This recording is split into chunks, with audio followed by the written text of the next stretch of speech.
नमस्कार, number 1 debate show ताल ठोके में हमारे तमाम दर्शकों का बहुत बहुत स्वागत है। मैं अखिलेश आनंद हूं। उत्तरकाशी के धराली में आई भीषण कुदरती आपदा से हर कोई सन्न है। धराली में जो महाविनाश हुआ उसने सिर्फ धराली या उत्तराखंड के लोगों को ही दर्द नहीं दिया, बल्कि पूरा देश इस बर्बादी के मंजर को देखकर सिहर उठा। लेकिन इस आपदा को भी हिंदू और मुसलमान के चश्मे से देखा जा रहा है। इस भीषण आपदा में भी मजहब ढूंढा जा रहा है। समाजवादी पार्टी के नेता और पूर्व सांसद एसटी हसन ने धराली में आई आपदा पर एक बहुत ही विवादित बयान दिया। एसटी हसन ने आपदा को मस्जिदों और मज़ारों के गिराए जाने पर ऊपर वाले का इंसाफ बता दिया। यानी एक और सेना अभी भी धराली में जिंदगियों को बचाने की जद्दोजहद में है। युद्ध स्तर पर एक एक जान को बचाने का प्रयास किया जा रहा है। दूसरी ओर एसटी हसन इस आपदा में राहत की जगह नफरत बांटने में लगे हुए हैं। एसटी हसन को इस आपदा में भी हिंदू और मुसलमान दिख गया। हालांकि यह कोई पहली बार नहीं है जब एसटी हसन के बोल बिगड़े हों। इससे पहले भी कांवड़ यात्रा से लेकर कई और मुद्दों पर हसन साहब आपत्तिजनक बयान दे चुके हैं।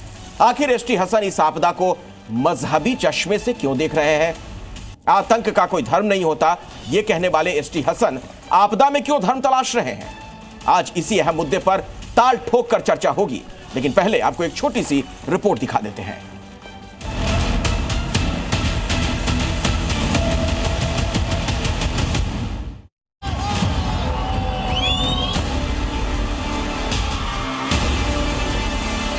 उत्तराखंड में और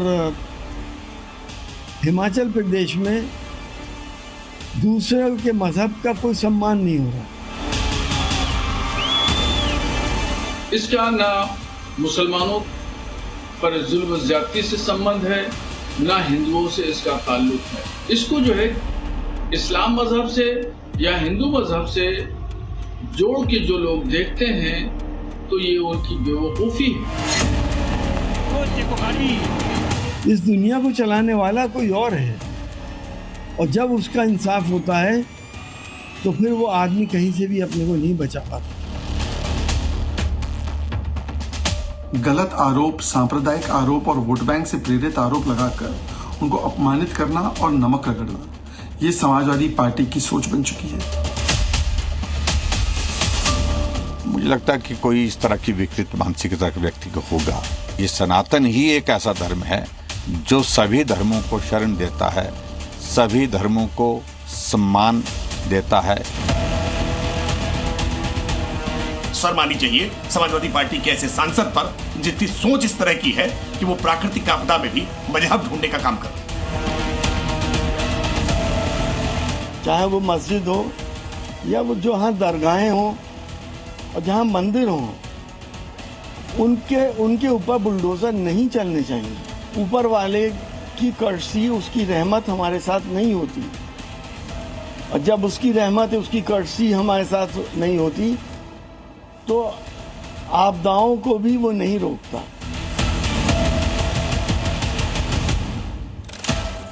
तो आइए बातचीत की शुरुआत करते हैं, और मेरे साथ जो तमाम मेहमान जुड़ चुके हैं उनसे मैं आपका परिचय भी करवा दूं। आरपी सिंह प्रवक्ता है भारतीय जनता पार्टी के, हमारे साथ मौजूद हैं। अमितोष पारिक वीएचपी के नेता, उनसे भी बातचीत करेंगे। राशिद शरीफ हमारे साथ हैं, अध्यक्ष हैं आप एसआईएमपीएलबी के। असगर अली राजनीतिक विश्लेषक के तौर पर मेरे साथ जुड़ चुके हैं। आचार्य विक्रमादित्य हिंदू धर्म गुरु हैं, उनसे भी बातचीत होगी। संगीत रागी हमारे साथ हैं राजनीतिक विश्लेषक के तौर पर, और परमिंदर भाटी भी हैं राजनीतिक विश्लेषक के तौर पर। असगर साहब, सबसे पहला सवाल तो मेरा आपसे ही है, क्या यह संवेदनहीन बयान नहीं है? क्या इस बयान के लिए एसटी हसन को माफी नहीं मांगनी चाहिए? देखिए, असल में इंटरप्रिटेशन की बात है यहाँ। बयान जो उन्होंने दिया उसका मतलब लोगों ने अपने अपने हिसाब से निकाल लिया। उनके कहने का मतलब ये था, देखिए उन्होंने ऐसा नहीं है किसी एक धर्म की बात कही हो। जो उनका जुमला है, आप दोबारा से चाहें तो उसको गौर करें। उन्होंने मंदिर, मस्जिद, दरगाह सबका नाम लिया है। ऐसे नहीं किसी एक मज़हब के लिए कोई बात की हो। लेकिन इंटरप्रिटेशन में थोड़ी सारी प्रॉब्लम है। वो उनका कहने का मतलब ये था कि जब कहीं पे झूठ, मक्कारी और कोई बुरी बात, जिनाकारी, बहुत सारी, इस बात की तारीख भी गवाह है। मैं आपको ये भी बताऊं कि अगर हम तारीख के औराक पलट कर देखें। असगर अली साहब, मुझे एक बात बताइए, बीच में मैं आपको इसलिए रोक रहा हूं क्योंकि एक ऐसी स्थिति में, जबकि अभी भी वहां पर राहत और बचाव का काम चल रहा है, ना जाने कुछ जिंदगियां और भी फंसी होंगी मलबे के नीचे, जिन्हें राहत की उम्मीद होगी कि शायद जान बच जाए, लोग वहां पर पहुंच जाए लोग। तो उस बीच इस तरीके का बयान देना, इस तरह की बात करना, ऊपर वाले का इंसाफ बताना, ये तो संवेदनहीन है। आप उसे जस्टिफाई कर रहे हैं। नहीं देखिए, जस्टिफाई क्या, उसमें कुछ गलत नहीं है। उनका कहने का मतलब उन लोगों से ऐसा नहीं, किसी से कोई हमदर्दी नहीं है, ऐसा नहीं है। उन्होंने किसी उस जो नेकी का कोई कार अगर चल रहा है तो उसको रोकने की कोई बात कह दी।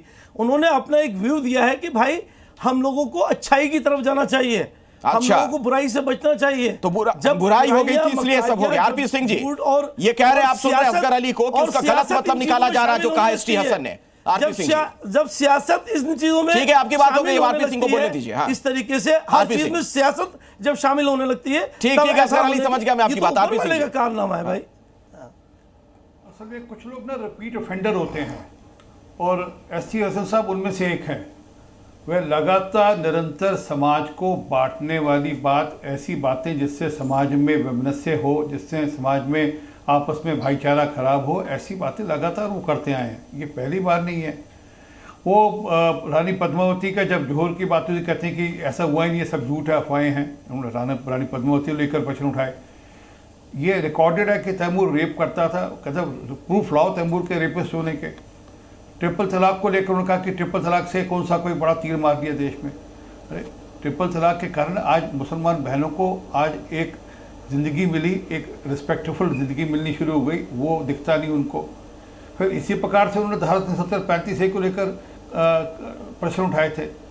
उनसे उनको पता नहीं चाहिए धारा 370-35 से हटने के कारण से आज नहीं, तो सवाल तो ये उठेगा ना, आप भी कई उदाहरण दे रहे हैं आरपी सिंह जी, ये समाजवादी पार्टी के नेता है, सांसद रह चुके हैं, बड़े नेता है, वरिष्ठ नेता है, तो क्यों ना माना जाए कि ये समाजवादी पार्टी का रुख है, उनका बयान है। ये रुख तो उन्हीं का है। ये कोई अपनी तरफ से कोई वन ऑफ बयान नहीं है। ये तो अखिलेश यादव या उनके बाकी जो नेता हैं उन्हीं की सोच को परिलक्षित करते हैं। उनके नेता कौन से कम है, मैं उस पर भी आता था, परंतु उनके नेता कौन से कोई कम है।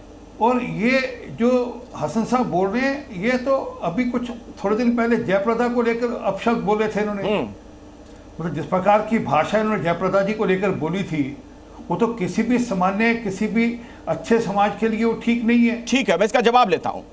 परमिंदर भाटी मेरे साथ है, राजनीतिक विश्लेषक के तौर पे। परमिंदर भाटी जी, एसटी हसन अगर इस तरीके की बात बार बार बोल रहे हैं, जैसा कि आपने सुना बीजेपी के प्रवक्ता गिनवा रहे थे, और इस मामले में भी अगर यहां की बात की जाए, ये तो बड़ा संवेदनहीन बयान है, इस तरीके की बात कहना, ऊपर वाले का इंसाफ बता देना। क्या लगता नहीं आपको कि पार्टी को उनसे स्पष्टीकरण मांगना चाहिए या फिर माफी मांगनी चाहिए? नहीं, ये पार्टी का कोई वक्तव्य नहीं है जो मैं समझ पाता हूं, और ये एक व्यक्ति विशेष की अपनी सोच है, उसके आधार पर जो बयान दिया गया है। और हिंदुस्तान में ऐसे अक्सर भिन्न भिन्न पार्टियों से जुड़े हुए लोग इस तरीके के बयान, चाहे वो बीजेपी के हों, समाजवादी पार्टी के हों, बसपा के, कई बार ऐसे वक्तव्य दे देते हैं। कैसे वक्तव्य दे देते हैं? लोकतंत्र जहां इतने लोगों की जान चली गई प्राकृतिक आपदा में, कई लोग मलबे के नीचे अभी दबे हुए हैं, उन्हें बचाने का काम जारी है, और ऊपर वाले का इसको इंसाफ बता देना, उस तरीके से जोड़ देना, किस पार्टी के लोग इस तरीके का बयान देते हैं? ये प्राकृतिक प्रकोप है, और ये हमेशा होता रहा है, आगे भी होते रहेंगे। इसको किसी धर्म से, किसी मंदिर से, मस्जिद से जोड़ना, ये मैं नहीं समझता कि किसी पार्टी कैसे नहीं जोड़ा उन्होंने। हाँ, ये लोकतंत्र इतना बड़ा है, देश इतना बड़ा है, कोई भी व्यक्ति अगर कोई व्यक्तिगत तौर पे कोई बात कहता है तो मैं समझता हूँ कि ऐसे हमने कई बार, चाहे वो बीजेपी से जुड़े हुए लोग हों, बसपा से जुड़े हों, सपा से जुड़े हों, कांग्रेस से जुड़े हों। ठीक है, तो मतलब आपके हिसाब से जस्टिफाइड है, बाकी पार्टी के लोग भी बोल रहे हैं, तो इसलिए ये बोल रहे हैं, एसटी हसन भी बोल रहे हैं। संगीत रागी जी, एसटी हसन साहब इस प्रकार के बयानात, बाहियात बयान के लिए पहले से जाने जाते रहे हैं, और ये कोई पहली बार नहीं उन्होंने बोला है। इस प्रकार के बयानात तो पहले हुए हैं। अब कोई कहे कि भाई गाजा में मुसलमान इसलिए मारे जा रहे हैं क्योंकि अल्लाह का कहर उन पर बरस रहा है। दुनिया में मुसलमानों को आज के दिन में हिकारत की नज़र से सारे एयरपोर्ट पर देखा जाता है। मान लिया जाता है कि भाई उनकी बहुत कड़ाई से जांच की जाती है, क्योंकि किसी के चेहरे पर तो लिखा हुआ नहीं होता है कि वो बम विस्फोटक होगा या आतंकवादी होगा। लेकिन मुस्लिम समाज इतना बदनाम हो चुका है, और अब हम कल शुरू कर दें कि भाई जो भी मध्य एशिया में मुसलमान मारे जा रहे हैं, वो सब इस्लाम, अल्लाह का कहर उन पर बरस रहा है। पाकिस्तान में ऑपरेशन सिंदूर हुआ, अल्लाह का कहर बरस रहा है। तो ये सब चीज़ें बाहियात बातें हैं, मुझे लगता है ये सब डिस्कशन का विषय भी नहीं होना चाहिए। लेकिन बहरहाल ये ऐसी बातें कहने के आदी हो चुके हैं। यह एक, जैसा कि अभी मैं एक पैनलिस्ट ने कहा, यह प्राकृतिक आपदा है और जिसका वैज्ञानिक तर्कों से लेना देना है, न कि धार्मिक तर्कों से लेना देना है इनका, और नहीं इसमें धार्मिकता या कोई ऐसी चीजें राशिद शरीफ जी जानी चाहिए। जो संगीत रागी कह रहे हैं कि एक वाहियात बयान है, क्या आप भी मानते हैं इस बात को कि हाँ वाहियात बयान है और ऐसे में पार्टी को भी उनके खिलाफ कार्रवाई करनी चाहिए कि इस तरीके की चीज में जहां लोगों की जान गई है, प्राकृतिक आपदा है, आप क्यों इस तरीके से बयान दे रहे हैं? जो सर, जो लोग वहां पे फंसे हुए हैं, पहले इंसानियत का सबूत दे, बाद में STSN क्या बोले, उन्होंने क्या बोले, इन्होंने क्या बोले, वो बात की बात है। वो पहले आप इंसानियत का सबूत दे, वहां पे जितने लोग फंसे हुए उनकी मदद करें, आगे बढ़ के मदद करें। हर एक, चाहे वो हिंदू हो चाहे मुसलमान हो, इस वक्त ये सब भूल के उनकी मदद के लिए आगे आए। और दूसरी चीज, जो शरीयत के बारे में, जो ट्रिपल तलाक के बारे में जो बातें हो रहे हैं, सर मैं एक ही बात बोलूंगा कि भाई ये सब अभी फिलहाल ये सब छोड़ छाड़ के हमारे को है सो कि ये जो जहाँ भी है सो मुसलमानों के ऊपर जुल्म हुआ है, ये ज़्यादती हुई है, उलमाओं को कैद में रखा गया है, जब उनके घरों पे बुलडोजर चल रहे हैं, मदरसे बंद किए जा रहे हैं, मस्जिदों पे बुलडोजर चल रहे हैं, दरगाहों पे बुलडोजर चल रहे हैं, वो एक हकीकत है सर। ये मैं बताऊंगा, उस पर ना चले बुलडोजर, आप ये कह रहे हैं। उसका अंजाम तो नहीं, जो गैर कानूनी तरीके से निर्माण हुआ है, चाहे कुछ भी हो, वो कोई भी धार्मिक स्ट्रक्चर हो सकता है, कुछ भी हो सकता है, कोई बाजार हो, दुकान हो, आपके हिसाब से वो ना टूटे? नहीं सर, ये मंदिरों की, मंदिरों की भी तायद करूंगा इसमें, खाली मस्जिदों की नहीं, दरगाहों की नहीं, मंदिरों की भी तायद करूंगा। अगर वो भी अवैध है तो उसको छोड़ देना चाहिए, क्योंकि आस्था है, उससे आस्था जुड़ी हुई हिंदू भाइयों की भी है, मुसलमान भाइयों की भी। अगर इस तरीके से लगातार अगर आप यही काम करते रहेंगे, अगर मदरसे बंद करते रहेंगे, क्या सीखेंगे सर? मदरसे में क्या होता है? मतलब मैं ये निकालूं राशिद भाई, आप ये कह रहे हैं इंसानियत सिखाई जाती, जो गैर कानूनी तरीके से भी मदरसे बन गए हैं या फिर मस्जिद है वो ना टूटे, वो वैसे ही रहे? नहीं सर, वैसे गुरुकुल भी मत तोड़िए बोल रहा हूँ मैं, RSS के कई ठिकाने वो भी मत तोड़ो बोल रहा हूँ मैं, मंदिरों भी मत तोड़ो बोल रहा हूँ। सिर्फ मदरसे मस्जिदों की बात नहीं हो रही सर, दरगाहों की बात नहीं हो रही, जहाँ पे आस्था है, जहाँ पे चाहे वो मुसलमान हो चाहे वो हिंदू। ठीक है, आचार्य विक्रमादित्य। पूछने वाली बात है कि ये मानसिकता, जघन्य पापी मानसिकता आती कहाँ से? ये वहीं से आती है, मदरसे से आती है, जहां से ये पढ़कर ये दो दाढ़ी वाले मेरे सामने बैठे हुए हैं, इनको समझ नहीं आती क्या लोग हैं। बैठकर भी, टीवी चैनल पर बैठकर भी ऐसी बदतमीजी करो, बेचारे हजारों लोग वहां दबे पड़े हैं, मलबे के नीचे दबे पड़े हैं। मैं आज तुलना भी नहीं करना चाहता कि विश्व में ऐसी कौन कौन सी कहां घटना घटती है। अरे प्राकृतिक आपदाएं मानवता के कारण से कम सोचने की जरूरत है। क्या ऊपर वाला देखता है? ऊपर वाला रहमत दिखा है, रहमत वाला है, लेकिन इन लोगों ने जिस प्रकार से धर्म का एक गलत उपयोग करके गलत लोगों के साथ खड़े होने की ये मानसिकता जो मदरसों से भर की जा रही है कि काफिर है, अच्छा है, मर गए, मैं कह रहा हूँ ये मानसिकता है इन लोगों की। और इन लोगों को इसका मैं कह रहा हूँ STSN के खिलाफ तो कार्रवाई होनी चाहिए भाई, कि कैसे मानवताहीन, संवेदनहीन ऐसे व्यक्ति, और ये नेता चुन के आने के लायक ऐसे लोग सपोर्टर जो भी है उनको भी मैं कह रहा हूँ निकाल के झूठे लगाने चाहिए। ये ऐसे मानवहीन व्यक्ति है, मैं ऐसे वर्ड यूज नहीं करना चाहता, लेकिन मेरा दिल दुख रहा है मेरे साथ कि वहां हजारों लोग गए, सोचे 3-5 सेकंड के अंदर कैसा सैलाब आया और उसके नीचे दब गए। और ये मानवहीन डॉक्टर, अरे भाई पढ़े लिखे डॉक्टर, ओथ को याद करो, क्या ओथ ली थी, क्या ओथ ली थी? डॉक्टर बनने से पहले ओथ ली जाती है कि वो भी मतलब क्या दी, क्या स्थिति है। मतलब ये समाजवादी मानसिकता किस प्रकार से इनके ऊपर हावी हो गई है। मैं कह रहा हूँ समाजवादी, समाजहीन लोग हो गए, और उनके साथ जितने बैठे हुए लोग हैं, कम से कम आज एक मौलवी तो निकले बरेली वाले जिन्होंने कहा कि मुझे लगा कि मैं पैसे उनका विरोध करता हूं, लेकिन उन्होंने कम से कम कहा। लेकिन यहाँ बैठे हुए दोनों के दोनों ये लोग, ये भी ठीक है, मैं जवाब लेता हूं जो आप बात कह रहे हैं। दरअसल आपने अपने संबोधन में एक बात का जिक्र किया कि ये मानसिकता के लेवल पे दिक्कत है। असगर अली जी, क्या ये सोच ऐसी है, ST हसन जैसे लोग जो पढ़े लिखे समझदार हैं वो इस लेवल पर जाकर बयान दे रहे हैं, स्तरहीन बयान, संवेदनहीन बयान? देखिए, पहले तो मैं अपने धर्म गुरु जी की मानसिकता की बात बता दूं, फिर ST हसन साहब की बात। मदरसे के अलावा सुन लो भाई, इसी बात, बच्चे को छुपाइए, ये रोने लगे। इनको छुपाइए बच्चे को, ये रोने लगे, इन्हें मालूम था, इन्हें मालूम है कि मैं क्या, अरे बच्चे चुप जाओ, चुपो, अरे धर्मगुरु जी चुप जाओ, धर्मगुरु जी सुनने की क्षमता रखो, अरे धर्मगुरु जी सुनने की क्षमता रखो। इसी बात पे तुम्हारी पिटाई हुई थी, इन्हीं बातों को लेकर तुम्हारी पिटाई हुई थी एक चैनल पे, इन्हीं बातों को लेकर लोगों ने मारा था तुम्हें चैनल पे। अरे अपनी बात बारी से रखिए, एक साथ दोनों मत बोलिए, ठीक है। आचार्य विक्रमादित्य जी रुक जाइए, 2 मिनट के रुकिए, बोलने दीजिए जल्दी से, जल्दी से अपनी बात पूरी करिए। व्यक्तिगत नहीं होना है आपको, आचार्य विक्रमादित्य को लेकर अपनी बात नहीं रखनी है, मुद्दे पे आइए। क्या सोच के स्तर पर दिक्कत है, मानसिकता में दिक्कत है? मैंने सिखाइए धर्मगुरु जी को, मैंने सिखाइए, इन्हें थोड़ा तमीज सिखाइए। ये धर्मगुरु जी, ये किधर से धर्मगुरु है ये किधर से भाई, ये अभी आप लोग पर्सनल हो रहे हैं, इसलिए मैं किसी और मेहमान का रुख करता हूं। मैं लौटूंगा आप लोग के पास थोड़ी देर के बाद। व्यक्तिगत होने की जरूरत नहीं है, आज जिस विषय पे हम चर्चा कर रहे हैं आप लोग उस पर लौटिए। आरपी सिंह जी के पास में चलता होता है, बीजेपी हमारे साथ, बीजेपी के प्रवक्ता भी जुड़े हुए हैं। एक तो देखिए, भाषाई मर्यादा का ख्याल रखिए, शब्दों का चयन बढ़िया होना चाहिए, ये मैं आप लोगों से अनुरोध कर रहा हूं। आप सभी मेरे लिए सम्माननीय है, लेकिन एक दूसरे के लिए उल्टी सीधी बात प्लीज ना बोले। आरपी सिंह जी, क्या मानसिक स्तर पर दिक्कत है, सोच के लेवल पर दिक्कत है? जो बात कह रहे हैं हमारे एक मेहमान कि एसटी हसन पढ़े लिखे हैं, इसके बावजूद इस तरह की बात कह रहे हैं। सर ये सबका सब मामला वोट बैंक की राजनीति के चलते है। उनको एक धर्म का वोट दिखता है, मुसलमानों के वोट के लिए वो किसी हद तक जाएंगे। वो देश, मैंने कहा ना, देश में समाज में विभिन्न से पहले कभी उनसे पूछा कि क्या मिडिल ईस्ट में, सऊदी में, यूएई में, बहरीन में कभी कोई मस्जिद टूटी नहीं, कोई ऐसा नहीं हुआ कि मस्जिद नहीं तोड़ी गई डेवलपमेंट के काम के लिए? ये नहीं कि कोई झगड़े के काम से, परंतु डेवलपमेंट के काम के लिए मस्जिदें शिफ्ट की गई, वहाँ से हटाई गई। अब परंतु वहाँ पर तो सब ठीक है। ये जो सोच है ना कि नहीं हमारी मस्जिदें तोड़ी जा रही हैं, हमारे मदरसे तोड़े जा रहे हैं। अभी कह रहे थे, मैं चैलेंज दे रहा हूँ, एक भी रजिस्टर्ड मदरसा कोई बंद किया हो या तोड़ा गया हो। इतना ही कहा ना कि कानून के दायरे में पढ़ाइए, आप बच्चों को इस्लाम की पढ़ाई कराइए, आप उनको धार्मिक पढ़ाई कराइए, जरूर कराइए उनको आप कुरान पढ़ाइए, परंतु साथ साथ जो बाकी कोर्स है वो भी पढ़ाइए, उसमें क्या दिक्कत है? परंतु नहीं, इनको तो हर चीज़ में धर्म दिखता है, हर चीज़ में राजनीति दिखती है, और धर्म और राजनीति को छोड़कर वोट बैंक दिखता है।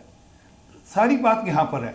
और ये मैंने कहा ना, एसटी हसन साहब का ये पहला बयान, अगर मैं सचमुच मन में वेदना होती है जब उन्होंने एक फिल्म स्टार को लेकर जिस प्रकार का बयान दिया, उन्होंने जयप्रदा को लेकर जिस प्रकार का बयान दिया, वह अगर मैं बोल दूं तो आपके कान में सीना पड़ जाए। इस प्रकार की बकवास उन्होंने करी हुई है, और मुकदमा भी चल रहा उनके ऊपर।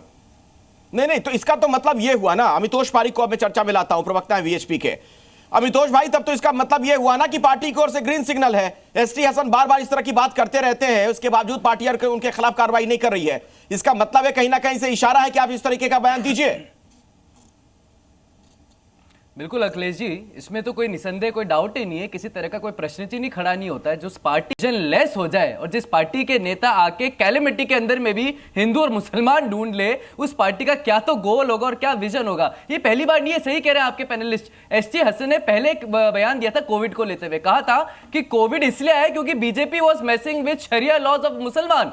और यही एसटी हसन थे जिनने महबूब अली के बयान जो कहते हैं कि हमारी ग्रोथ बढ़ेगी तो जो राज कर रहे हिंदू वो मर जाएंगे, तब कहता हो ये तो इनका निजी बयान है, मजाक करने की बहुत आदत है। ये वो पार्टी है जो अपने नेताओं से बयान दिलवाती है और बाद में उनके निजी बयान बोल के पड़ला झाड़ लेती है, जो कैलेमिटी में भी मजहब ढूंढ लेते हैं, जिनको ए से आजम खान दिखते हैं, जो के से काबा की बात करते हैं, तो चुप के होते जब लीबिया के अंदर में स्टॉर्म आता है, चुप के होते जब ओमेन के अंदर में स्टॉर्म आ जाता है, चुप के होते जब इजिप्ट के अंदर में टर्की और सीरिया में अर्थक्वेक आता है, चुप के होते मक्का मदीना में फ्लड आ जाता है। लेकिन इनको भारत में कैलेमिटी में भी जिसको धर्म और मजहब दिख जाए, सोचिए अखिलेश जी की वो पीडीए पाठशाला के नाम पर बच्चों का क्या भविष्य बना रहे होंगे। सोचिए अखिलेश जी की वो अपने राज्य को किस और लेके जा रहे होंगे। सोचिए अखिलेश जी जब मुरादाबाद में दंगे हो रहे तो ये क्या कर रहे होंगे। सोचिए अखिलेश जी की जब नेचुरल कैलेमिटी में हिंदुओं की गिनती नहीं कर पाए, लेकिन ये देख लिया कि अल्लाह की वो है, तो बताइए ना, मदरसों को तोड़ा गया तो क्या गलत किया? सुप्रीम कोर्ट का ऑर्डर है, सुप्रीम कोर्ट ने 2024 में कहा है, गुजरात हाईकोर्ट ने 2006 में कहा है, केरला हाईकोर्ट ने कहा है, any encroachment of religious institution on the public place shall be removed and destroyed away. तो ये माननीय सर्वोच्च न्यायालय के भी विरुद्ध है क्या? ये देश के विरुद्ध है, ये सनातन के विरुद्ध है, ये सभ्यता के विरुद्ध है, या आपकी और मेरी आस्था के विरुद्ध है? परमिंदर भाटी जी जवाब देना चाहेंगे, और इसमें एक सवाल भी मैं जोड़ दूं, वो कौन सी सोच है? सोच पर बात हो रही थी कि धर्म का एंगल यहां भी ढूंढ लिया जाता है, प्राकृतिक आपदा है, कई लोगों की जान गई। वो तस्वीरें देखकर आज भी किसी का कलेजा कांप जाए, जिस तरीके से सैलाब आया, घर बार लोगों के तबाह हो गए, अभी भी कई लोग लापता हैं, कई लोग रोते बिलखते हुए वहां पर नजर आते हैं, और यहां पर कुछ लोग धर्म का एंगल ढूंढ लेते हैं। परमिंदर भाटी जी। जी, मेरा कहना यह है कि इस तरीके की जो ये डिबेट चल रही है, ये HD हसन साहब ने तो शायद उतना कम बोला होगा जिस तरीके की बयानबाजी यहाँ धर्म को सामने रख करके की जा रही हैं, चाहे वो विश्व हिंदू परिषद के लोग हों, चाहे बीजेपी के लोग हों, और उनका एक सूत्रीय कार्यक्रम और एक सूत्रीय एंगल जो होता है वो सिर्फ अपनी बात को धर्म के एंगल पे ले जाके ही शुरू होता है और वहीं खत्म होता है।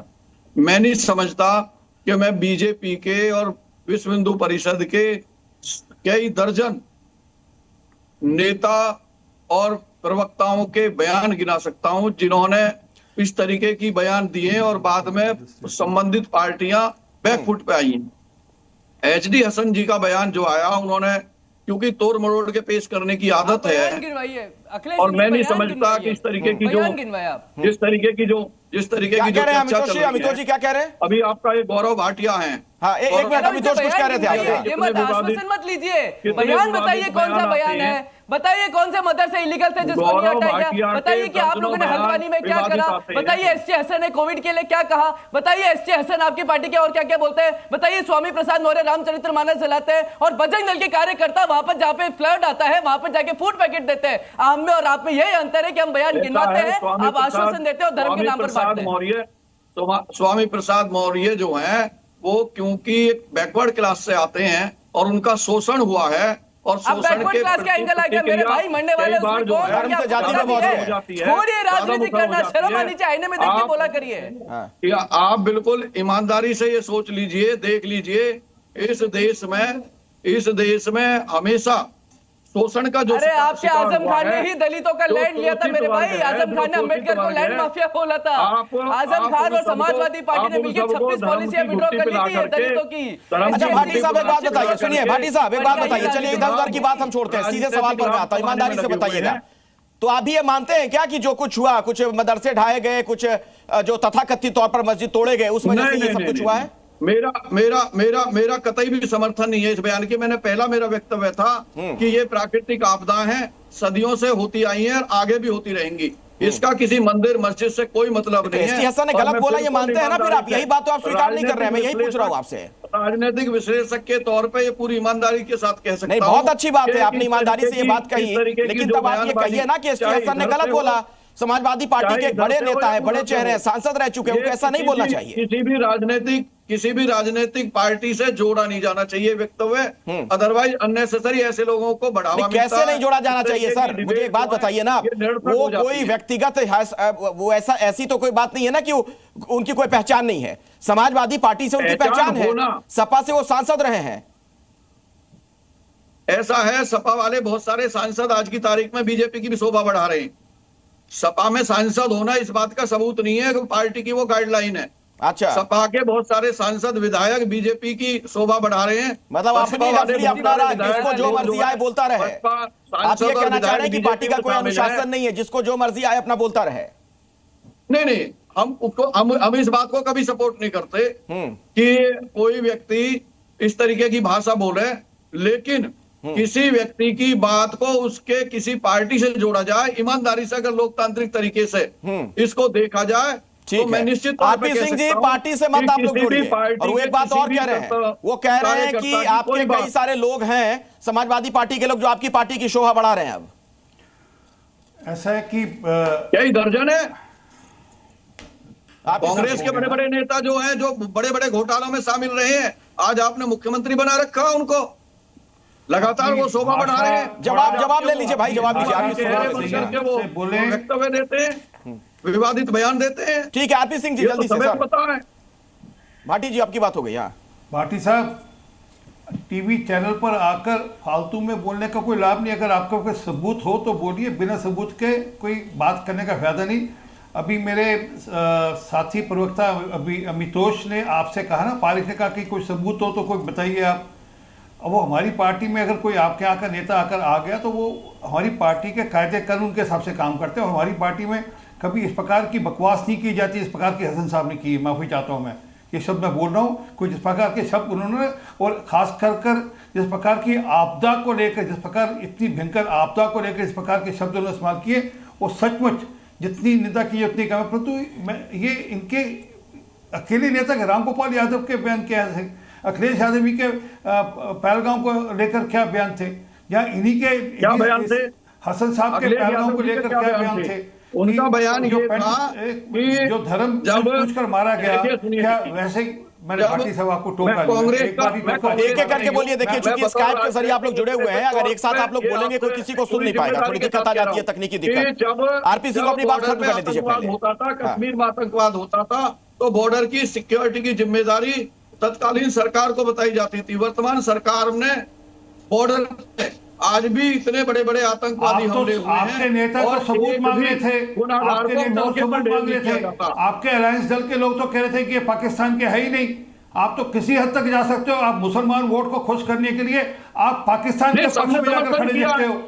आतंकवाद का कोई भी व्यक्ति ये सब मत बोलिए कि आप क्या बोला आपके नेता ने, पर जो अच्छा चलिए मैं चर्चा को आगे बढ़ाना चाहता हूं, असगर अली साहब के पास चलता हूं। मैं इसी विषय पर रहना चाहता हूं जो बयान दिया गया है, क्योंकि बहुत ही संवेदनहीन बयान है, टाइमिंग बहुत महत्वपूर्ण होता है किसी भी मामले में। असगर अली साहब, एक ऐसी बड़ी घटना घट गई, आपदा जिसमें कई लोगों की जान गई है, और मैं बार बार इस बात पर जोर दे रहा हूं, कई लोग अभी भी फंसे हो सकते हैं।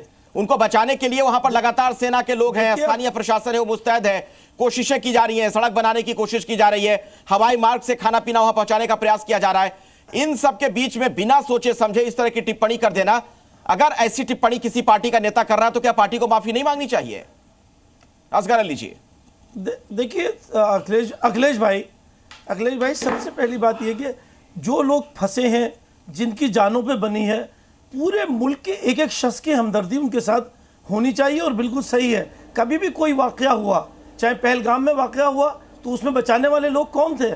हालांकि जिन लोगों को कहा गया, अगर आप मजहब से जोड़ते हैं, मैं इसलिए कह रहा हूं कि किसी बात को मजहब से नहीं जोड़ना चाहिए। अगर मजहब से जोड़ा गया तो फिर क्या बचाने वाले, मरहम लगाने वाले कौन लोग थे?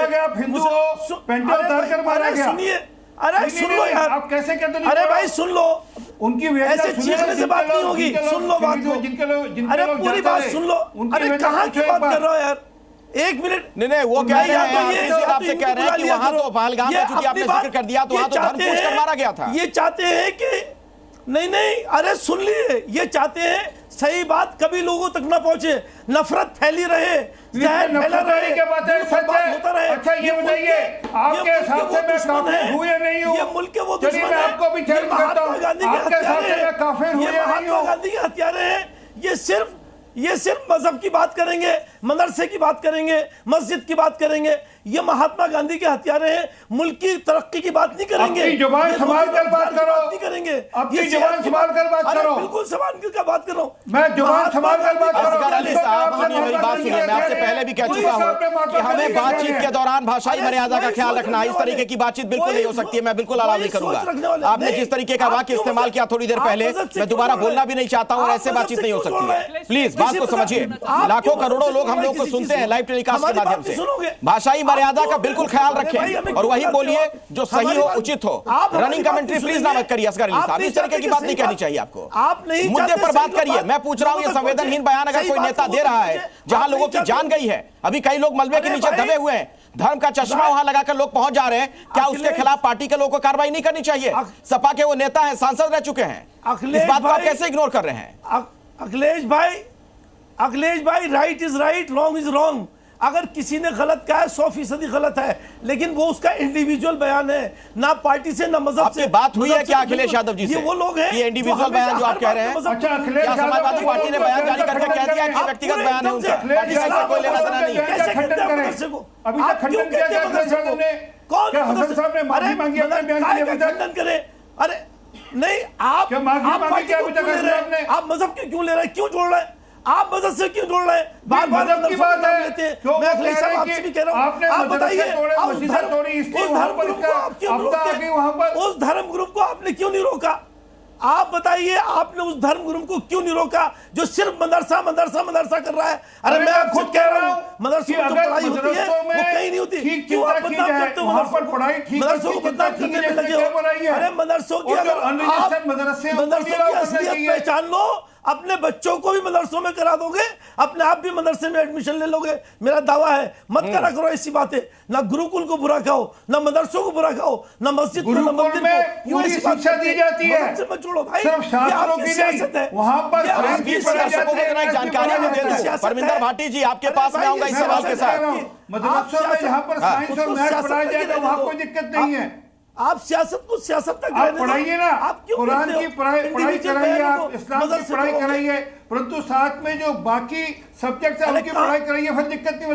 मैं अभी आपसे कह देना कि हमारे मदरसा तोड़ा गए, हमारी मस्जिद। ठीक है, आचार्य विक्रमादित्य इसमें कुछ जोड़ना चाह रहे हैं, उसके बाद संगीत रागी में आता हूं आपके पास। आचार्य विक्रमादित्य, हाँ क्या गलत है उसमें अगर कह दिया तो? अगर कह भी दिया तो ठीक है, एक मिनट खामोश हो जाइए, अब चुप हो जाइए। असगर अली साहब थोड़ा रुक जाइए, बाकियों को भी सुन लीजिए। आचार्य विक्रमादित्य जी, हाँ। अखिलेश जी, इस डिबेट के अंदर यहाँ बैठे कैसी मानसिकता के कुछ लोग हैं कि जो कहते हैं कि ऐसी आपदाएं आगे भी आएंगी। अरे भैया, हम सब ये भावना भगवान से प्रार्थना करते हैं ऐसी आपदा ना आए, ऐसी आपदा ना आए, लेकिन यहाँ कैसी मानसिकता के लोग बैठे हुए, भविष्य में भी ऐसी मानसिकता आएगी। समाजवादी के अभी अपने आप को तथाकथित तौर पर साथ जोड़े हुए कह रहे हैं, अरे भाई साहब कम से कम वंदना तो ऐसी करो, समाजवादियों के साथ जोड़कर ऐसी वंदना नहीं की जा सकती, ऐसी भावना नहीं रखी जा सकती कि भविष्य में इस प्रकार की आपदाएं आए। हम भगवान से, ऊपर वाले से यही प्रार्थना करते हैं कि भगवान ऐसी आपदा दोबारा ना आए। और यहाँ बैठे हुए असगर अली साहब शुरू से बोल रहे थे कि सही बोला, अब आ गए रास्ते पर, अब आ रहे हैं रास्ते पे कि नहीं ऐसा नहीं आना चाहिए। यही बोलना, मैं भी यही कह रहा हूँ भाई। अरे गुरुजी, अब भी कह रहा हूँ, गलत आप बोलते हो। आप जबान संभाल के दिमाग संभाल के दिमाग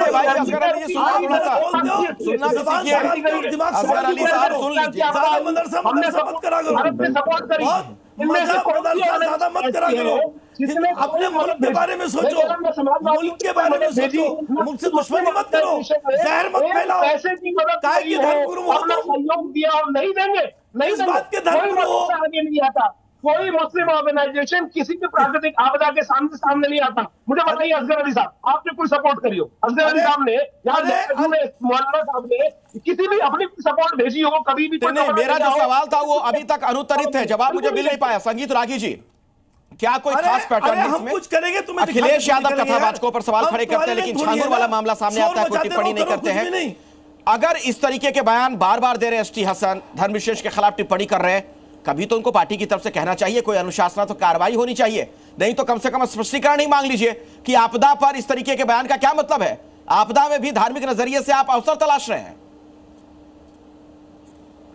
अखिलेश जी, देखिए, यदि आप समाजवादी पार्टी के कार्य प्रणाली को आप देखेंगे, गौर से देखेंगे, तो उसमें एक प्रकार का डिवीजन ऑफ वर्क है जिससे हम कार्य विभाजन कहते हैं। एक ऐसा वर्ग है जो इसी प्रकार का बयान देगा ताकि मुसलमानों का वोट गोलबंद हो, और आप देखेंगे कि ऐसे बयानों के व्यक्तिगत बयान देकर के पार्टी उससे किनारा कर लेती है। दूसरा, आपने देखा होगा स्वामी प्रसाद मौर्य ने वैसे ही अभी किसी पैनलिस्ट ने बताया था, जब रामचरितमानस और हिंदू धर्म पर कटाक्ष करता है तो वो जानते हैं अच्छी तरीके से कि इससे भी एक वोट बैंक गोलबंद होता है। ये अब उससे ये बात यदि उनके प्रवक्ताओं से पूछा जाता है तो टेलीविज़न पर आकर के कहते हैं हम सभी धर्मों का सम्मान करते हैं। यदि सभी धर्मों का आप सम्मान करते हैं तो एक बार जरा ऐसी ही बातें इस्लाम के खिलाफ बोल करके आप दिखाइए ना। आप नहीं बोलेंगे। आप भारत के हिंदू धर्म के बारे में, जो इंडिक रिलीजन है, उसके बारे में आप बोलेंगे। इस्लाम और क्रिश्चियनिटी के बारे में आपकी घेघी बन जाती है। तो ये एक प्रकार का कार्य विभाजन है जिनके आधार पर वो वोटों को गोलबंद करने की कोशिश करते हैं। अभी यदि एसटी हसन ने यदि बयान दिया था और उसे लगा है कि भाई ये तो गलत है, सभी यहाँ पर पैनल पर बैठे लोग कह रहे हैं एक आध को छोड़ करके कि बहुत गलत है, ऐसी स्थिति में एक राष्ट्रीय प्रवक्ता आता और कहता कि समाजवादी पार्टी उनके बयानों से किनारा करती है, हम इस बात को तवज्जो नहीं देते हैं, ये उनका निजी बयान है और जो बहुत गंभीर है और ख़राब है, उन्हें ऐसी बातें नहीं कहनी चाहिए। यदि इतना भी कह देते तो बात समझ में आती, लेकिन ऐसा समाजवादी पार्टी की तरफ से कोई आकर के बोलने वाला नहीं है। कोई भी राष्ट्रीय प्रवक्ता यदि प्रेस कॉन्फ्रेंस करता और आज के दिन में आकर के बोलता, तो ऐसा तो है नहीं कि मीडिया उसको लेकर के आज आवाज़ नहीं उठाती या मीडिया उसको जगह नहीं देती। मीडिया तो उनको जगह जरूर देती है, लेकिन फिर भी यदि नहीं कहा जा रहा है तो इसका मतलब कहीं ना कहीं समाजवादी पार्टी के ये रणनीतिक हिस्सा का। अच्छा, आपको लगता है कि ये स्ट्रेटजी है समाजवादी पार्टी की? राशिद शरीफ जी, लगता है राशिद शरीफ जी, क्या ये स्ट्रेटजी के तहत ये बातें कहवाती है पार्टी, कहलवाती है पार्टी? पार्टी को टारगेट बना रहे सो लोग है ये। सर, मैं अभी हमारे सिंह साहब बड़ी अच्छी अच्छी बातें कर रहे थे। सिंह साहब, मैं ये आसाम के सीएम साहब के बारे में सुना था कि करोड़ों रुपए का गबन है उनके, और यहाँ तक के है सो अजीत पवार के बारे में खुद हमारे प्राइम मिनिस्टर साहब बोले 70,000 करोड़ का गबन। क्या चाहेंगे सर आप इसके बारे में कुछ बोलिए? मेरा जवाब जो आप बीजेपी का टैग लगा के बैठे हुए ऐसे हजारों लोगों के नाम गिना सकता हूँ मैं, जो इस तरीके के गबन करे हुए लोग जो आज पावर में बैठे। यहाँ पे एक बात पहले भाई आप लोग बोले, आप लोग बोले मैं आवाज करा ज्यादा जोर बोल रहे हैं तो ऑडियो में भी दिक्कत आ जा रही है। सरदार जी से बात करो, आराम से बोलिए, बात करो, बीच में कोई नहीं आना। मैं सरदार जी साहब से बात कर रहा हूँ। सिंह साहब, मैं आपको बता रहा हूँ, अगर गुरुद्वारे अगर 200 गुरुद्वारे अगर वहां पे टूटते हैं तो आप खामोश होते हैं? मेरे को इसका सवाल का जवाब दे दीजिए बस। अगर गुरुद्वारे अवैध होते, अगर टूटते या तोड़े जाते। अच्छा, एक बात बताइए, चूंकि प्राकृतिक आपदा में धर्म वाला चश्मा लेकर कुछ लोग आए हैं, इसलिए मैं कह रहा हूं, हालांकि ये बातें इसका कोई मतलब मुझे तो समझ में नहीं आता है। दिल्ली में आज दीवार गिर जाने की वजह से, आपको पता है, आप सभी लोगों को दिल्ली एनसीआर में खूब बारिश हो रही है, झमाझम बारिश। इस वजह से जैतपुर इलाके में दीवार गिर गई और उसमें कुछ बेचारे मुस्लिम उसकी चपेट में आ गए, कुछ की जान चली गई, 7 लोगों की जान चली गई। क्या इसमें भी कहीं से कुछ देखिएगा क्या? धर्म का एंगल नजर आ रहा है आपको राशिद भाई? नहीं सर, बराबर क्योंकि साथ ये मैं हमारे सिंह साहब से ही बात करना चाह रहा था, सिंह साहब को बोलना चाह रहा था। सिंह साहब, हर एक का मजहब अपना प्यारा होता है। आपका मजहब की मैं बड़ी इज्जत करता हूँ, गुरुद्वारों की बड़ी इज्जत करता हूँ। सरदार जी मेरे अच्छे दोस्त है बहुत। अगर इस तरीके से अगर अगर मदर से तोड़ नहीं था तो कार्रवाई कर देना था आप उनको। अगर कार्रवाई करके अगर पेपर नहीं है, पेपर कर देना था। ये तोड़ने की क्या जरूरत है? बुलडोजर चलाने की क्या जरूरत है? बच्चों को पढ़ाई से हटाने की क्या जरूरत है? अरे भैया, कोर्ट का आदेश होगा तो क्यों नहीं तोड़ा जाएगा? अगर आप कोर्ट का आदेश होगा तो पुलिस कार्रवाई क्यों नहीं करेगी भाई? अरे सर, आपके हिसाब से देश चलेगा? देश तो संविधान के हिसाब से चलेगा। अदालत का अगर फैसला है, अदालत का फैसला है तो पुलिस कार्रवाई नहीं करेगी राशिद भाई। कोर्ट के आदेश खबरें लेकर आते हैं। ठीक है, आरपी सिंह जी जवाब दीजिए, फिर अभी दोषी आपके पास आता हूँ। ठीक है, आपकी बात हो गई। आरपी सिंह कुछ कहना चाह रहे हैं बहुत देर से। आरपी सिंह जी, आज अगर कोर्ट हमारा होता, जज अगर हमारा होता, कोर्ट हमारा होता तो कोर्ट हमारा होता, जज हमारा होता, मदरसे खोले। कोर्ट और जज कैसे हो जाएगा किसी का भाई? वो तो संविधान के तहत वो चीजें बनाई गई हैं, वो किसी के होने लगेगा तो फैसले प्रभावित होने लगेंगे। इस बीच में दर्शकों को जरा एक जानकारी देना चाह रहा हूं, समाजवादी पार्टी की सहयोगी है कांग्रेस ने एसटी हसन के बयान से किनारा कर लिया है। आपको बता दूं मैं एक बड़ी खबर, मानसिक रूप से विकृत लोग ऐसी बात करते हैं, ऐसे बयान से लोगों को बचना चाहिए, ये इमरान मसूद कह रहे हैं। मानसिक रूप से विकृत लोग इस तरह की बातें करते हैं, अल्लाह से डरना चाहिए, अल्लाह के अजाब से डरना चाहिए, और इस तरह की बातें मत करें जिससे माशरे के अंदर नफरत हो। अरे यार, मानसिक रूप से विकृत लोग इस तरह की बातें करते हैं, अल्लाह से डरना चाहिए, अल्लाह के अजाब से डरना चाहिए, और इस तरह की बातें मत करें जिससे माशरे के अंदर नफरत हो। परमिंदर भाटी जी, आप सुन रहे हैं, कांग्रेस के नेता तक इस बयान से किनारा कर रहे हैं, मानसिक तौर पर विकृत बता रहे हैं एसटी हसन को, लेकिन समाजवादी पार्टी क्यों खामोश है फिर?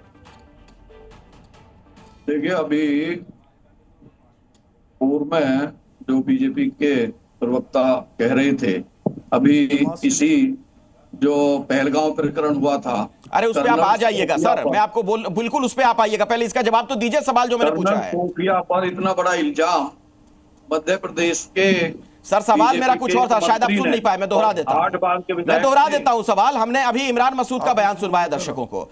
इमरान मसूद यहां तक कह रहे हैं एसटी हसन के लिए कि मानसिक रूप से विकृत लोग इस तरीके की बात करते हैं। कांग्रेस भी इस बयान के खिलाफ नजर आ रही है, तो समाजवादी पार्टी की ऐसी क्या मजबूरी है कि एसटी हसन के खिलाफ नहीं बोल रही है? पार्टी कह सकती थी ना कि ऐसे बयान मत दीजिए। इमरान मसूद कांग्रेस के बड़े नेता हैं। वो अलग अलग पार्टी अलग अलग एजेंडे पे काम करती है। अगर आप शुद्ध रूप से राजनीतिक विश्लेषक के तौर पर ये माना कि इनका एजेंडा था, अलग अलग पार्टियां अलग अलग एजेंडे पे काम करती हैं, इनका मतलब इनका एजेंडा है। आपका भी पार्टी विजय सहाय वो बयान दे रहे हैं एसटी विजय सहाय 8 बार के मंत्री थे मध्य प्रदेश में। कर्नल सोफिया पे क्या बोला था? मैं की निंदा करता हूं, मैं पार्टी का राष्ट्रीय प्रवक्ता होकर निंदा करता हूं, परंतु आपने तो उसको मान लिया कि आपका एजेंडा है। आपने तो मान लिया कि एसटी ने जो कहा वो आपका एजेंडा है। अलग अलग पार्टियों का अलग अलग एजेंडा होता है। अभी आपने कहा आप जो है कर्नल सोफिया पे क्या कहा था विजय शाह जी ने? मैंने कहा कि मैं खंडन करता हूं, निंदा करता हूं। एक बार अपने फूटे मुंह से बोलिए, आप एसटी के बयान की निंदा करते हैं और बोले वो सुप्रीम कोर्ट को फटकार लगानी पड़ी। सुप्रीम कोर्ट को भी फटकार लगानी पड़ी आपके नेता पर, और आपने उसका अमितोष पारिक जी को मैं बहस में लाना चाह रहा हूं। अमितोष पारिक जी, अभी हमारे एक पैनलिस्ट थोड़ी देर पहले ये कह रहे थे कि सिर्फ जो मस्जिद हैं या फिर कुछ वहां पर और भी चीजों का जिक्र किया गया, धर्म विशेष के लोग जहां पर जाते हैं उसको तोड़ा जा रहा है। कई ऐसे खबरें हम लोगों ने दर्शकों को दिखाई हैं कि अगर अवैध तरीके से कोई मंदिर बनाया गया है तो उसे भी वहां से हटाया गया है। उत्तराखंड में भी ऐसी कार्रवाई की गई है। तो क्या जानबूझकर लोगों को उकसाने के लिए, भड़काने के लिए इस तरह की बात फैलाई जाती है कि सिर्फ मदरसे को तोड़ा जा रहा है, मस्जिद तोड़ी जा रही है? मैंने जैसे पुनः कहा था अखिलेश, मैंने पुनः कहा था, अगर इस टॉपिक पे हम चर्चा करते हैं तो टॉपिक बहुत क्लियर है। तो 1 अक्टूबर 2024 को सुप्रीम कोर्ट का आदेश है, any religious institution made on a public land shall be removed. और वही गुजरात हाईकोर्ट का 2006 का है, वही केरला हाईकोर्ट का है, वही राजस्थान हाईकोर्ट का है और विभिन्न न्यायालयों का है। और जो करा जा रहा है वो इसलिए करा जा रहा है क्योंकि अब नजूर लैंड में, उत्तरकाशी में लैंड पे आप कब्जा कर रहे हैं। 5000 एकड़ लैंड को खाली कराया गया क्योंकि वो गवर्नमेंट लैंड पे आपने कब्जा कर लिया। हल्द्वानी में आप मस्जिद बना लेते हैं कांग्रेस कार्यकाल के अंदर में, उसको हटाया जाएगा। आप इलीगल मदरसे खोल लेते हैं, आप यूपी के अंदर में खोल लेते तो आप उत्तराखंड में खोल लेते हैं। जिम कॉर्बेट में आप मजाल ले आते हैं। तो ये सब क्या है? इन्हें हटाया जाएगा और वो हटाया गया। लेकिन देखिए क्या हो रहा है, ये चाइना के अंदर मैं पढ़ रहा था Akhilesh, last Arabic style mosque जो थी उसको भी हटा दिया गया, पब्लिक वॉशरूम बना दिए गए मस्जिदों को हटा के। और रशिया के अंदर में सेम हुआ, किजीव में मेन मॉस्क को हटा दिया रातों रात में। अरे भाई वहां क्या हो गया? 26/11 में मरता है हिंदू तो आप क्या बोलते हैं? 7/11 में मरता है तब क्या बोलते हैं? पहलगांव मरता है तब क्या बोलते हैं? गुजरात मरता है तब क्या बोलते हैं? सर्वोच्च न्यायालय आपको मानना नहीं है, बेतुके बयान आपको देने हैं। समाजवादी पार्टी किनारा कर लेगी, आप बयान देते रहेंगे और देश इस पर चर्चा करता रहेगा और आप अपने वोट साथ लेंगे। इस तरीके की बातों को अब इन्हें खत्म करना चाहिए, समझना चाहिए कि देश कहां जा रहा है, राज्य कहां जा रहा है, समाजवादी पार्टी कहां जा रही है। समझ रहे हैं असगर अली साहब देश कहां जा रहा है? इस तरीके के बयानों से कितना नुकसान होता है? असगर अली जी,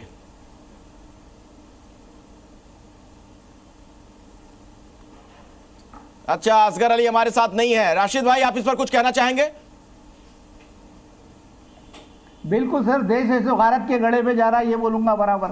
इन लोग है सो हमारे बीजेपी, आरएसएस, वीएचपी जो लेके गए हैं, बिल्कुल खरीफ है गारत के गड़े में जाने का, ये बराबर बोलूंगा कि आप लोग भी देख रहे हैं। अरे भाई एसटी की समर्थन आप कर रहे हैं, हम नहीं कर रहे हैं। डॉलर का रेट क्या होगा, पेट्रोल, अरे सर हम नहीं कर रहे सर, हमारे को जरूरत भी नहीं है किसी की समर्थन करने की। कम्युनिस्ट कंट्रियों में आपके मुंह निकलते नहीं है, यूए में लाउड स्पीकर लगाने पड़ते नहीं है। आप पाकिस्तान में जाके बात कर लेंगे, आपको कई अरब कंट्रीज के अंदर में पब्लिक नमाज पढ़ने के लिए परमिशन नहीं है। भारत में आपको सब करना है, यहाँ पर आपको कैबिनेट में भी मजहब ढूंढना है। इससे ज्यादा शर्मनाक बात है उसका समर्थन। हिंदुस्तान को आ जाओ, हिंदुस्तान में आ जाओ, बाहर मत जाओ, बाहर का इज्जत अरे मेरे भाई हिंदुस्तान में बात के लिए सर्वोच्च न्यायालय के लिए बोलो ना, सर्वोच्च न्यायालय ने आदेश दिया था कि हटाई जाएगी तो हटाई कर लो, यहीं पे भाईचारा अच्छा रख लो, यही बस है तुम लोगों के लिए, यही बस है तुम लोगों के लिए, यही भाईचारा रख लो, यही बहुत है तुम लोगों के लिए, इससे ज्यादा नहीं जा सकते तुम। हिंदुस्तान के बाउंड्री के बाहर इज्जत कौड़ी के लिए आज ये हालत है हमारी हिंदुस्तान की। आज यही भाईचारा अच्छा कर लो, मस्जिद मंदिर की इज्जत कर लो, बस इतना ही कर सकते तुम। वोट बैंक के लिए पूरे हिंदुओं को इकट्ठा लेके जाओ, हिंदुओं को इकट्ठा लेके जाओ वोट बैंक के लिए। और आज गुजरात हुआ, गुजरात के बाद हिंदू भाई समझा कि कुछ अच्छा होगा हमारे साथ, मोदी जी को अगर हम प्राइम मिनिस्टर बनाएंगे, मगर मोदी जी को भी प्राइम मिनिस्टर बना के आज हिंदू खून के आंसू हो रहा है, ये मैं आपको बोलूंगा। आचार्य विक्रमादित्य जी आप सुन रहे हैं? सुना आपने? राशिद जी कह रहे हैं कि हिंदू ही खून के आंसू रो रहे हैं आज की तारीख में। खून के आंसू रो रहा हिंदू। कैसे मानसिकता के लोग, कैसे मानसिक विकृत मानसिकता के लोग आपकी डिबेट में यहाँ पर उपस्थित है जो अपना वास्तविक स्वरूप दिखाना चाहते हैं। और मुझे बताइए, भारत के अंदर बैठकर यही खाकर और यही की बुराई करना चाहते हैं। अरे भाई साहब, जरा बाहर घूम के आओ, कितनी इज्जत है हिंदुस्तान की, आपको समझ में आ जाएगी। न जाना नहीं चाहते ना, इनको समझ में नहीं आती क्योंकि कौड़ी की इज्जत दी है। मैं बहुत ज्यादा घूमता हूँ, मैं बहुत ज्यादा घूमता हूँ, कौड़ी की इज्जत दी है। हिंदुस्तानी है बोले तो हिंदुस्तानी बोलते हो यार, तुम लोग हिंदुस्तान में ना हिंदू मुसलमान एक नहीं रह सकते, तो यहाँ कहीं गलती से किसी पढ़े लिखे आदमी के आगे है तो उसके साथ ऐसी स्थिति मचती है, ऐसे कपड़े उतार दिए जाते हैं। बेचारे शाहरुख खान का बेचारे गलती से हाँ लगा, अच्छा आदमी है, लेकिन क्या स्थिति है उसकी, कपड़े उतार दिए। अरे भाई, आप जैसे लोगों की मानसिकता के कारण ये पूरे महाराज को मदरसे में डालो, ये महाराज को मदरसे में डालो, एडमिशन दिलाओ इनको मदरसे में, ताकि इनकी ज़हनियत साफ हो जाए, इनकी ज़हनियत साफ हो जाए, इंसाफ बन जाए। चलिए, मेरे पास समय इतना ही था इस चर्चा के लिए, लेकिन मैं आखिर में ये जरूर कहना चाहूंगा इस डिबेट के आखिर में कि इस तरीके का बयान अगर कोई नेता देता है, किसी पार्टी से जुड़ा हुआ है, तो पार्टी को उस पर जरूर कार्रवाई करनी चाहिए, वरना लोगों को ये समझ में आएगी बात कि क्यों कहा जा रहा है, कहां से कहा जा रहा है, क्या किसी के इशारे पर बोला जा रहा है, क्या इसके पीछे वोटों के ध्रुवीकरण का खेल है।